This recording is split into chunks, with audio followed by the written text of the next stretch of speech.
Hello everyone and welcome. In this lecture we'll build another logistic regression model using GRE and GPA as features. Okay, so let's start by looking at our dataset by calling the head method. So we have the admit column, GRE, GPA, and the rank columns. So we'll use the admit column as our target, and this time we'll use only GRE and GPA as our features. And once we build our model, we'll compare it to the first model that we built in the previous lecture. Okay, let's get started. So the first thing we need to do is save our features and target in variables. I'll save them in X and Y variables. So I'll set X to be our GRE and GPA. So data, and we'll index GRE and GPA, GRE and GPA. For our target, it will be the admit column. So data, and then let's index admit. Okay, so let's print the shape of our features and target. So x.shape, this should be 400 by 2. So a two-dimensional array 400 by 2, whereas the shape of y is just 400. Next, let's use the train test split method to split our dataset into training and then testing datasets. Okay, I have already imported the train test split in the previous lecture. If you haven't, you need to import it. So train test split, and then we'll pass our features and then target, and then let's use a test size of 30%. So we'll use 70% of our dataset for training and 30% of our dataset for testing. Then let's pass the optional random state parameter, and then I'll set it to be 23 as in the previous lecture. So if you want to get the same result as me, you need to pass a random state of 23.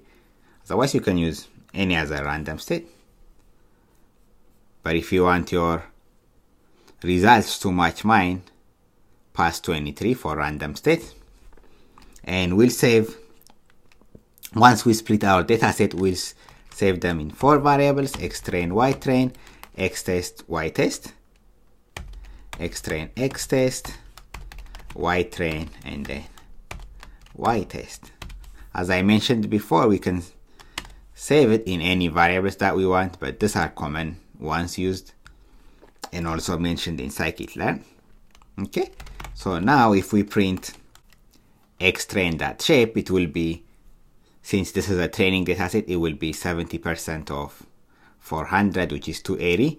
So it will be 280 by 2. Similarly, if we print xtest, it will be 120 by 2. Print xtest.shape, it will be 120 by 2, whereas if we print our ytest.shape, and let's also print ytrain.shape, so this will give us, these two are one-dimensional arrays. So for testing, ytest, it will be 70%, which is 280, and 120 for ytrain. I'm sorry, the other way around. For testing, it will be 120, whereas for training, it will be 280. So once we split our dataset into training and then testing datasets, we are ready to instantiate our logistic regression model. Okay, and we'll save it in a variable called model2. So we'll set that to be equal to logistic regression. Okay, so we are creating an instance of the logistic regression class. Again, if you haven't imported logistic regression, please import it from scikit-learn's linear model. Okay, now that we have instantiated our model, the next thing we need to do is call the fit method and then train our model on our training datasets, which are X-train and Y-train. Okay, now that we have trained our model, we can call the predict method and then pass our X-test dataset, and we'll save this in a variable called prediction2. Great. Next, let's evaluate our model by using classification report. So we can simply print classification report, classification underscore report, and then it takes the actual and then the actual value of the actual prediction, the actual admittance, and the prediction values. So the actual admittance is Y test, and then we'll pass our prediction 2. Okay, so this is the metrics that we use for evaluating our logistic regression model, classification report, and this will print out the precision, recall, and F1 score for our model. And if you haven't imported, you need to import it from scikit-learn, from matrix. Okay, now let's print the classification report. If I run this, so we have an average precision of 54%, recall of 73%, and F1 score of 62%. So let me also print out the classification report from our first model. So print classification underscore report, then we'll pass Y test and our first prediction, which we saved it as just as prediction. Okay, let's run it.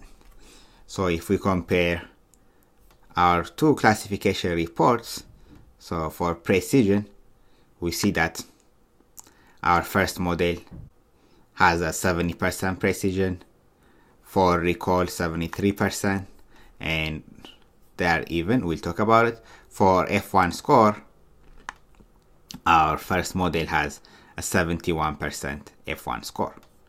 So it looks like our first model does a better job in predicting. So one reason we can state from this is that the 3 rank columns are important in this classification in predicting our logistic regression model. Okay, whereas in the second logistic regression model, we omitted the 3 rank columns, right? We only considered GRE and GPA. So that's why the score is lower. The precision F1 score are lower compared to our first model.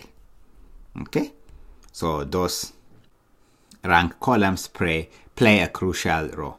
So those are important features. Okay, and here we have a warning that says precision and F1 score are ill-defined and being set to 0 in levels with no predicted samples. Okay, that's what you see here. So for admittance, the second model set the values to 0.